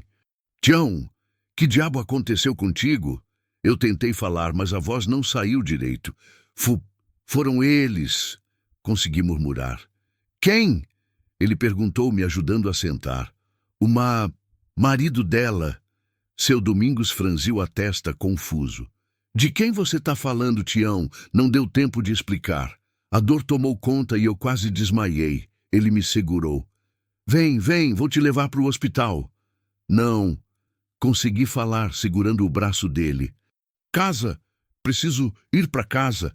Tião, você está todo quebrado. Precisa de médico. Ela está sozinha. Ele vai voltar. Minha voz estava fraca, sumindo. Seu Domingos me olhou, sério agora, entendendo que algo muito grave estava acontecendo. Tá bem, disse. Vou te levar para casa, mas depois você me conta tudo. Ele me ajudou a subir na caminhonete dele. Cada movimento era uma agonia. Sentei no banco, encostei a cabeça no vidro. A dor latejava na cara, no estômago, nas costas.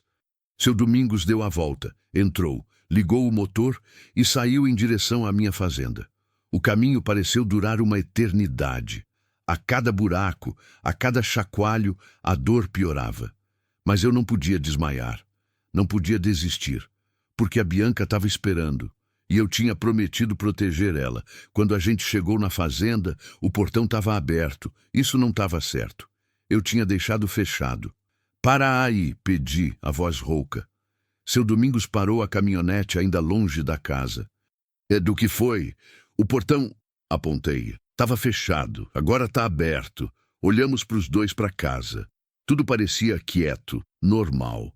Mas algo estava errado, eu sentia. Fica aqui, disse o seu Domingos, pegando uma chave de grifo debaixo do banco. Vou verificar. Não, eu vou... Tentei descer, mas a dor me derrubou de volta no banco. Você não vai nem até a porta nesse estado, ele disse, firme. Deixa eu olhar. Ele desceu e foi até a casa, devagar, atento. Subiu na varanda, bateu na porta. Tem alguém aí? Gritou. Silêncio. Ele tentou abrir. A porta estava destrancada, empurrou devagar e entrou. Fiquei esperando na caminhonete, o coração disparado, a respiração pesada. Uns minutos depois, ele saiu. A expressão no rosto dele dizia tudo. Não tem ninguém aqui, Tião. O mundo desabou. Como assim? Não tem ninguém? Perguntei desesperado. A casa está vazia. A porta dos fundos está arrombada. Parece que alguém entrou à força. Eu tentei descer de novo e dessa vez consegui. Mancando, sangrando, atravessei o terreiro e entrei na casa. A sala estava revirada, cadeiras tombadas, a mesa virada. No chão, perto do sofá, tinha a espingarda, mas não tinha sido disparada. Fui até o quarto de hóspedes. A porta estava aberta, o lençol no chão, a janela quebrada, e no criado mudo uma mensagem rabiscada num papel amassado. Você não cumpriu o trato. Agora ela paga. Minhas pernas falharam. Caí de joelhos no chão, segurando o papel. Ele tinha levado ela. Enquanto eu estava na estrada, apanhando, sendo distraído, outros homens deviam ter vindo aqui, arrombado a porta, entrado, agarrado ela e levado embora. Não, não, não, repeti a voz quebrando. Seu Domingos entrou no quarto, viu a cena, leu o papel. Meu Deus, Tião, o que você se meteu? Eu olhei para ele com os olhos cheios de lágrimas de raiva e desespero.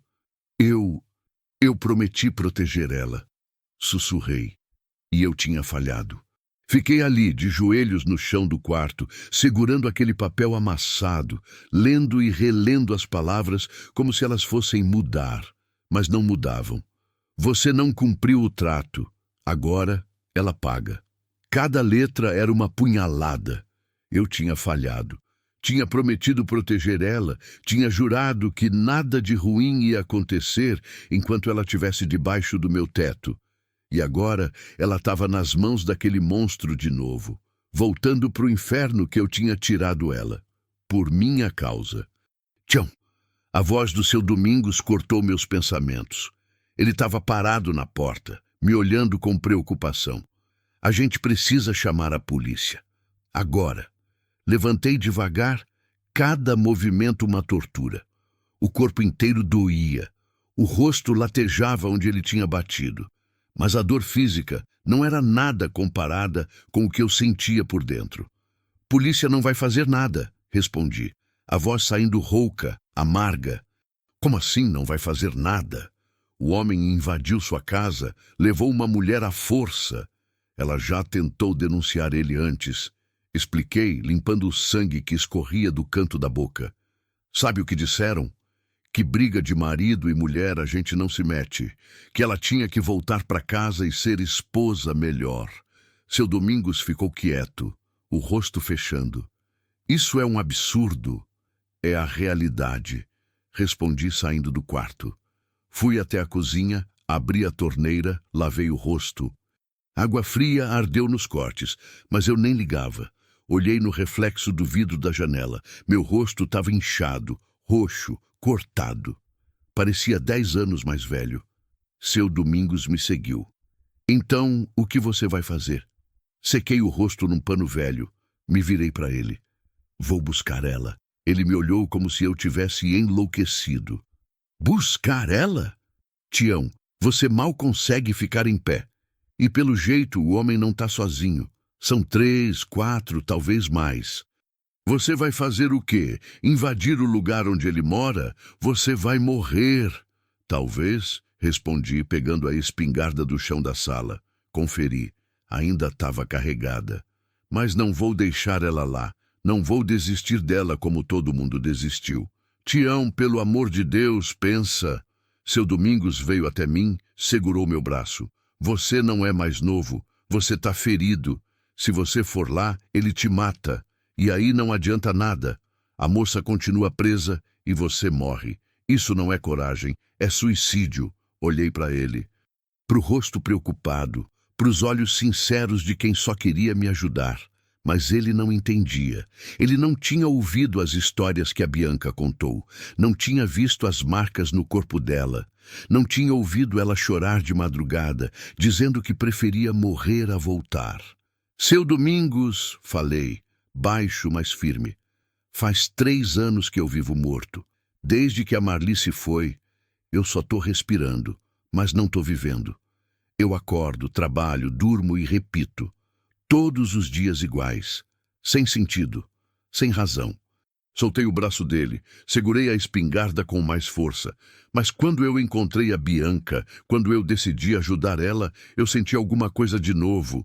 Senti que a minha vida ainda valia alguma coisa, que eu ainda podia fazer diferença. E agora você quer que eu desista, que eu deixe ela lá? Minha voz subiu, carregada de emoção. Eu não vou fazer isso. Eu prometi para Marli que não ia deixar meu coração endurecer. Prometi que ia ajudar as pessoas, e eu prometi para Bianca que ia proteger ela. E mesmo que eu morra tentando, eu vou cumprir essa promessa. Seu Domingos me olhou por um longo tempo. Vi a luta interna no rosto dele. Finalmente ele suspirou fundo, balançou a cabeça. Você é teimoso, Tião. Sempre foi. Eu sei. Ele ficou quieto por mais um instante. Depois, para minha surpresa, foi até a caminhonete dele e voltou com uma espingarda velha, enferrujada. Se você vai fazer essa loucura, disse encarando a arma, não vai sozinho. Olhei para ele surpreso. Seu Domingos, você não precisa... Eu sei que não preciso. Ele cortou. Mas a Marli foi boa para mim e para minha família quando a gente precisou. Ela ajudou minha filha quando ela estava doente, pagou remédio, levou no hospital. Eu nunca esqueci isso. E se ajudar você agora é uma forma de pagar, então eu vou. A emoção apertou minha garganta. Não consegui falar por um segundo. Obrigado. Consegui sussurrar. Ele assentiu. Mas a gente vai precisar de um plano. Não dá para chegar lá atirando. A gente precisa ser esperto. Ele estava certo. Raiva e desespero não iam resolver. A gente precisava pensar. Sentamos na mesa da cozinha. Eu peguei um papel, comecei a desenhar. Você sabe onde ele mora? Perguntou o seu Domingos. A Bianca disse que era numa chácara isolada, perto daqui, na direção de Barreiras. Ela descreveu o lugar. Uma casa pequena, verde, com um galpão do lado, cercada de árvores. A estrada para chegar lá é de terra, cheia de buraco. Eu acho que sei onde é, disse o seu Domingos, pensativo. Tem uma chácara abandonada há uns anos naquela região. O dono foi embora, deixou tudo para trás, deve ser lá. Quantos quilômetros? Uns 15, 20, meia hora de caminhonete. Olhei para o relógio na parede. Era meio-dia. O sol queimava lá fora. Eu tinha até o pôr do sol, ele disse. Isso me dava umas 6 horas. 6 horas para salvar a vida dela. A gente precisa chegar lá sem ser visto, falei pensando alto. Se a gente chega pela frente, eles vão nos ver de longe. A gente precisa de outro jeito. Tem um caminho por trás, disse o seu Domingos. Passa pelo pasto do finado Antônio, contorna o morro, chega nas costas da chácara. É mais longe, mas dá para chegar sem ser notado. Então é por ali que a gente vai. Passamos a próxima hora planejando. Cada detalhe, cada possibilidade. O que fazer se isso? O que fazer se aquilo? Mas no fundo, a gente sabia que plano nenhum sobrevive ao primeiro tiro. Quando chegou perto das 2 da tarde, a gente estava pronto. Ou pelo menos tão pronto quanto podia estar. Peguei a espingarda, algumas balas extras, uma faca do cabo de chifre que a Marli tinha me dado de presente anos atrás. Coloquei água numa garrafa, pão e queijo numa sacola. Não sabia quanto tempo a gente ia ficar lá. Seu Domingos trouxe corda, lanterna, um facão. Tudo que podia ser útil. Antes de sair, parei na sala. Olhei em volta. A casa onde eu tinha vivido com a Marli. A casa onde a gente tinha sido feliz. Onde a gente tinha sonhado envelhecer juntos. Se eu não voltasse, essa casa ia ficar vazia para sempre. Mas eu não podia pensar nisso agora. Vamos, disse o seu Domingos já na porta. Assenti. Saímos. Subimos na caminhonete dele. O motor roncou, pegou no segundo giro. Saímos pelo portão, seguindo a estrada de terra na direção oposta à cidade. O calor era sufocante. A poeira vermelha subia atrás da gente. O céu estava limpo, azul, sem uma nuvem. Mas lá longe, bem no horizonte, as nuvens escuras que vinham se aproximando há dias finalmente tinham chegado perto. A tempestade estava quase aqui, assim como a guerra que a gente ia enfrentar. Seguimos em silêncio por uns 20 minutos, até que o seu Domingos virou à esquerda, entrando numa trilha estreita, quase invisível, tomada de mato. É por aqui, disse. A caminhonete chacoalhou, os galhos batendo dos lados. O caminho era péssimo, cheio de pedras, buracos. Mas a gente foi devagar, com cuidado, sem fazer barulho. Depois de mais uns 15 minutos ele parou. Daqui para frente é a pé. A chácara fica a uns 300 metros, descendo essa encosta. Descemos. Peguei a espingarda, ele pegou a dele. Começamos a andar, devagar, atentos a qualquer som, qualquer movimento. O mato era alto, seco, cheio de espinhos que rasgavam a roupa, arranhavam a pele. Mas a gente não parava. Cada passo me aproximava dela. Cada passo me dava mais esperança.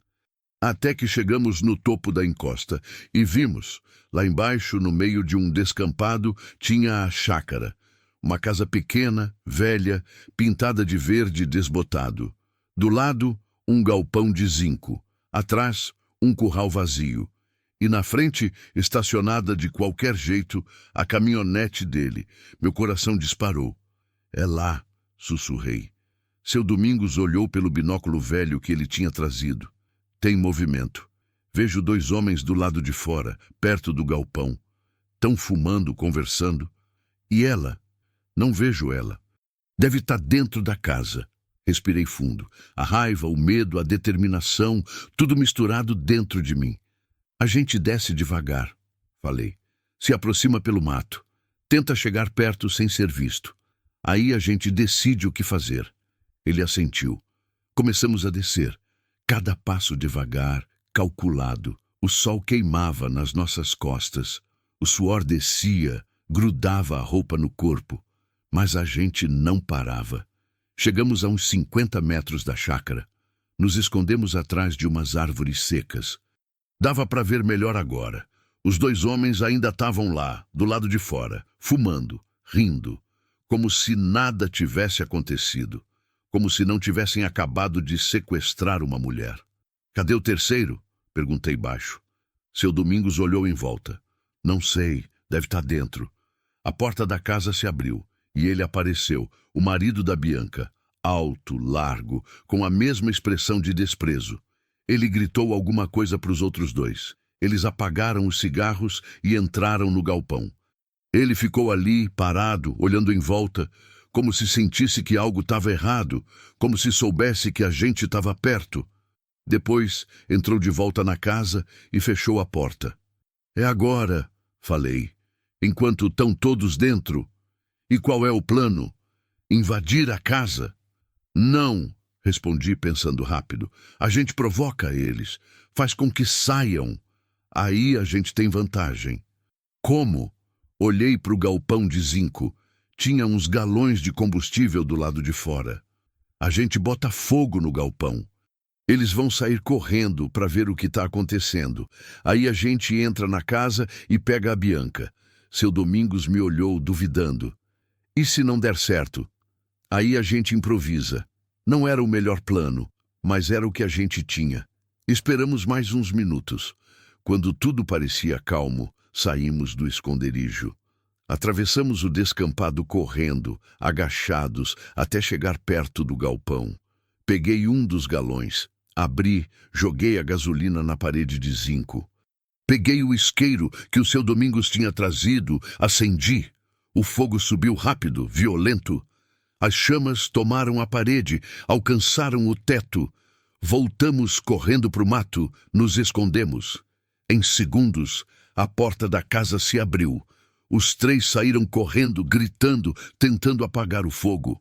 Agora! Gritei. A gente correu até a casa. Entrei pela porta da frente, espingarda em punho. E lá dentro, amarrada numa cadeira, com a boca tapada por um pano, estava ela. Bianca. Os olhos dela se arregalaram quando me viu. Quando vi Bianca amarrada naquela cadeira, com o rosto marcado por novas lágrimas e os olhos cheios de terror e alívio ao mesmo tempo, algo dentro de mim se partiu e se reconstruiu no mesmo instante. Ela tentou gritar através do pano que cobria sua boca, os olhos pedindo, implorando. Eu tô aqui, falei, correndo até ela. Eu vim te buscar. Coloquei a espingarda encostada na parede e comecei a desatar as cordas que prendiam os pulsos dela. Estavam apertadas demais, tinham marcado a pele de vermelho.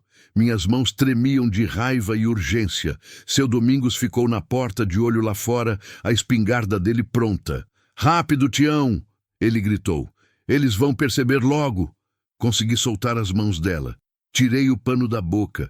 Ela puxou o ar com desespero, tossindo, engasgando. Tião, eu achei que você... A voz dela saía entrecortada. Não fala. Pedi, soltando agora as cordas dos tornozelos. Guarda tua força. A gente precisa sair daqui. Quando a última corda se soltou, ela se jogou nos meus braços, tremendo inteira. Abracei ela rápido, forte, sentindo o corpo frágil dela se agarrar a mim, como se eu fosse a única coisa sólida num mundo desabando. Eu não ia te deixar. Sussurrei no ouvido dela. Prometi que ia te proteger. Tião, eles viram. Seu Domingos gritou da porta. Olhei. Lá fora, os 3 homens tinham percebido que o fogo era distração. Vinham correndo de volta para casa. Eu dei saída dos fundos, gritei, pegando a espingarda e segurando Bianca pela mão. Tem saída dos fundos? Tem, ela disse apontando. Pela cozinha. Corremos, atravessamos a sala pequena, entramos na cozinha suja, cheia de garrafas vazias e louça empilhada. A porta dos fundos estava trancada por dentro. Girei a chave, abri de uma vez. Saímos correndo pelo quintal. Tinha um galinheiro abandonado, uma cerca caída, mato alto. Pulamos a cerca, nos enfiamos no mato, correndo sem olhar para trás. Ouvi a porta da frente da casa se abrir com violência. Ouvi os gritos dele.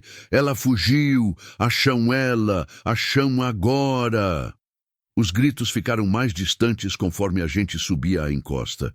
Eu puxava Bianca pela mão. Ela tropeçava, mas se levantava e continuava.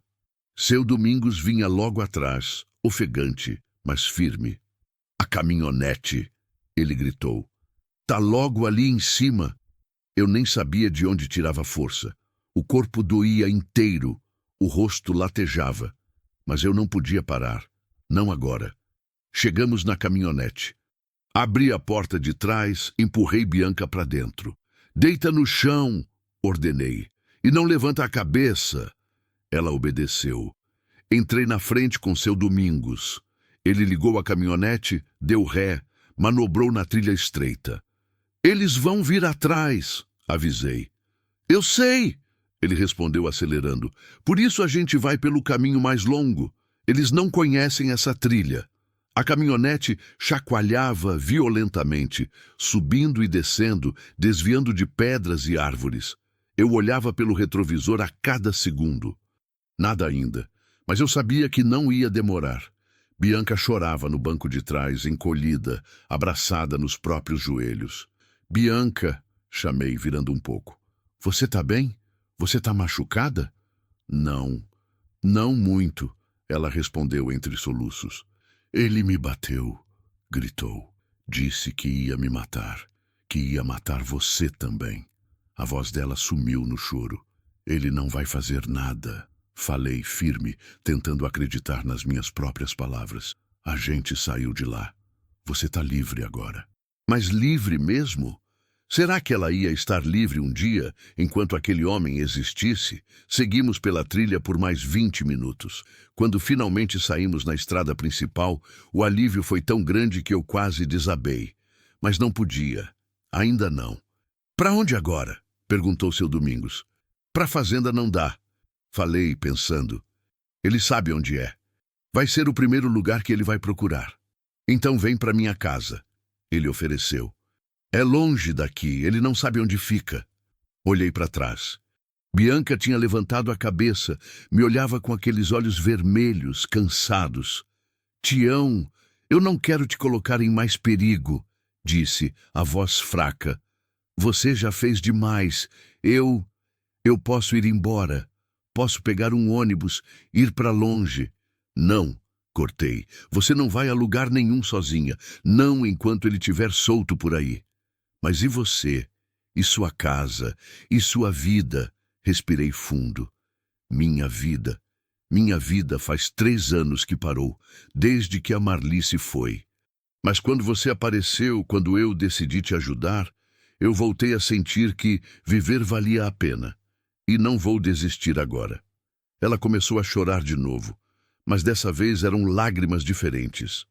Não de desespero, de gratidão, de alívio, de algo que ela não sentia há muito tempo. Seguimos para a casa do seu Domingos. Era uma casa pequena, simples, nos arredores de um vilarejo chamado São Desidério, uns 40 quilômetros dali. Quando chegamos, já estava anoitecendo. As nuvens escuras que vinham se aproximando há dias finalmente chegaram.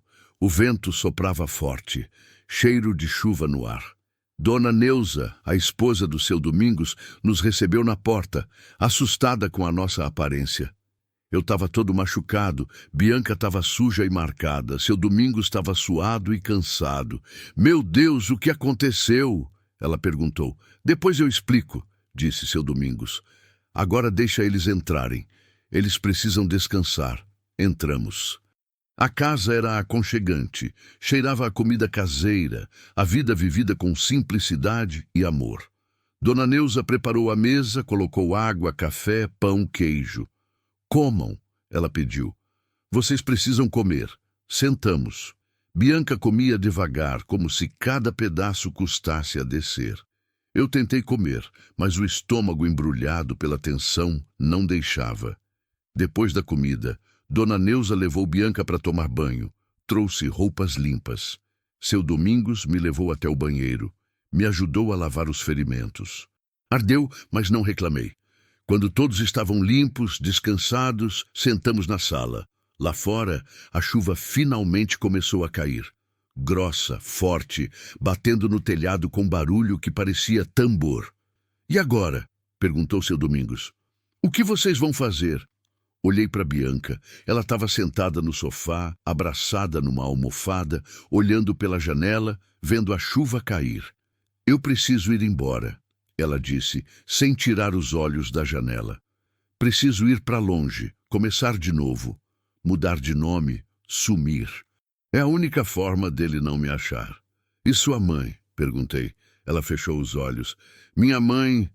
Eu vou mandar notícias quando estiver segura, mas por enquanto não posso voltar para lá. Ele vigia a casa dela. Sei que vigia. Fiquei quieto por um tempo, pensando, calculando. E se a gente fizesse diferente? Falei devagar. Todos me olharam. Diferente como? Perguntou Bianca. E se ao invés de você fugir, a gente fizesse ele parar de te perseguir? Como? Ela perguntou, incrédula. Ele nunca vai parar. Você não conhece ele. Ele não desiste, nunca desiste. A gente faz ele desistir, falei. Firme, a gente vai na polícia. Não numa delegacia qualquer. A gente vai na delegacia da mulher, na capital. A gente faz um boletim de ocorrência completo. A gente pede medida protetiva. A gente expõe ele. A gente tira foto das suas marcas. A gente conta tudo que ele fez. Tião, eu já te disse, eles não fazem nada. Fazem sim, insisti. Nem todos são ruins, nem todos ignoram. E mesmo que demore, mesmo que seja difícil, a gente não desiste. A gente luta, porque se você fugir agora, você vai passar a vida inteira olhando para trás, com medo.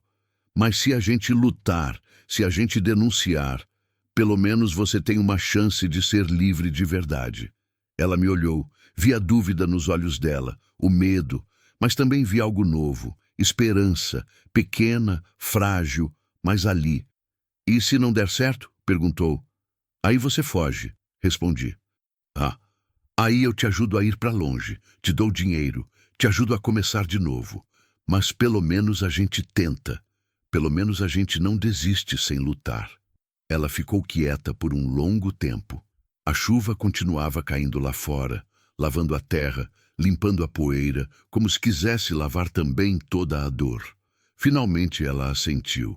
Tá bom, disse, a voz firme agora. Vamos tentar. Nos dias seguintes, foi isso que fizemos. Fomos até Salvador. Eu, Bianca, seu Domingos e Dona Neuza. Fomos na Delegacia Especial de Atendimento à Mulher. Bianca contou tudo, cada detalhe, cada pancada, cada ameaça, chorando, tremendo, mas sem parar. A delegada que nos atendeu era diferente, mais jovem, mais atenta, mais humana. Ela ouviu tudo, anotou tudo, tirou fotos dos hematomas, das marcas antigas, da cicatriz no pescoço. Você foi muito corajosa em vir aqui, a delegada disse segurando a mão de Bianca. E eu prometo que vou fazer tudo o que estiver ao meu alcance para te proteger. Saímos de lá com medida protetiva. Ele não podia chegar perto dela. Não podia ligar, mandar mensagem, aparecer. Se aparecesse, ia preso. Não era perfeito. Não era garantia. Mas era um começo. Voltamos para a fazenda alguns dias depois. Com a ajuda de seu Domingos e outros vizinhos, reforçamos as portas, colocamos trancas novas, instalamos alarmes simples que a gente comprou na cidade. Bianca ficou morando comigo, no quarto de hóspedes, e aos poucos a vida começou a encontrar um novo ritmo. Ela ajudava nas tarefas da casa, cozinhava, limpava, cuidava das galinhas. Eu cuidava da terra, dos bois, consertava as cercas. De noite a gente sentava na varanda, tomava café, conversava. Ela contava dos sonhos que tinha quando era jovem, de estudar enfermagem, de ajudar pessoas, de ter uma vida tranquila. Ainda dá tempo, eu dizia. Você é nova, tem a vida inteira pela frente. Mas eu perdi tanto tempo, ela respondia triste. Não perdeu, eu insistia. Sobreviveu. E sobreviver já é uma vitória. Passaram-se semanas, depois meses. Ele não apareceu mais. A polícia tinha ido até a chácara, mas ele já tinha fugido. Tinha sumido. Alguns diziam que tinha ido para Goiás, outros que tinha ido para o Pará. Ninguém sabia ao certo, mas o importante era que ele não estava mais aqui. E Bianca, aos poucos, começava a respirar sem medo. Ela voltou a sorrir. Não sempre. Não todo dia, mas de vez em quando eu via um sorriso verdadeiro no rosto dela. E aquilo valia tudo. Um dia, 6 meses depois de tudo, ela veio até mim na varanda. Eu estava tomando café, olhando o pôr do sol pintar o céu de laranja e rosa. Tião, ela chamou. Fala, eu quero te agradecer. Olhei para ela. Não precisa? Preciso sim. Ela cortou sentando do meu lado. Você me salvou. Não só daquele dia na estrada. Você me salvou de desistir, de achar que minha vida não valia nada. Você me mostrou que ainda tem gente boa nesse mundo. Gente que ajuda sem querer nada em troca. Os olhos dela ficaram marejados. E eu nunca vou esquecer isso. Segurei a mão dela. Frágil, mas agora mais forte que antes. Você se salvou sozinha, Bianca. Eu só ajudei. Mas quem teve coragem de continuar, de lutar, de não desistir, foi você. Ela encostou a cabeça no meu ombro e ficamos ali em silêncio, vendo o sol descer no horizonte. E naquele momento eu entendi. A solidão que me acompanhou por 3 anos tinha ido embora, não porque eu tinha encontrado alguém para substituir a Marli. Ninguém substitui quem a gente ama. Mas porque eu tinha encontrado um novo propósito, um novo sentido, eu tinha ajudado alguém, tinha feito diferença na vida de alguém, e isso, de alguma forma, tinha me salvado também. A vida não volta a ser como era antes, mas ela continua, e às vezes, nos encontros mais improváveis, nas escolhas mais difíceis, a gente descobre que viver ainda vale a pena. Porque no fim, não são os grandes feitos que nos transformam. São os pequenos gestos de humanidade. São as mãos estendidas no momento certo. São as promessas que a gente cumpre, mesmo quando custa tudo. E olhando para Bianca, para a mulher que um dia encontrei amarrada numa árvore, quebrada e sem esperança, mas que agora sorria de novo, eu soube. Eu tinha cumprido minha promessa. Para Marli, para Bianca e para mim mesmo. Existem encontros que mudam tudo, que nos tiram do lugar onde estamos parados, afundados na dor, e nos colocam de volta no caminho. Não é sobre ser herói, é sobre ser humano. É sobre estender a mão quando alguém cai. É sobre não virar o rosto quando o mundo grita por ajuda. Tião não era especial. Era só um homem cansado, sozinho, marcado pela perda. Mas quando viu alguém precisando, ele escolheu agir. E nessa escolha, ele não salvou só a Bianca. Ele salvou a si mesmo, porque a vida só faz sentido quando a gente vive por algo maior que a própria dor. Quando a gente entende que existe propósito em ajudar, em cuidar, em não desistir do outro. E se essa história te tocou, se ela fez seu coração apertar, lembra disso. Em algum lugar, agora mesmo, alguém precisa de ajuda.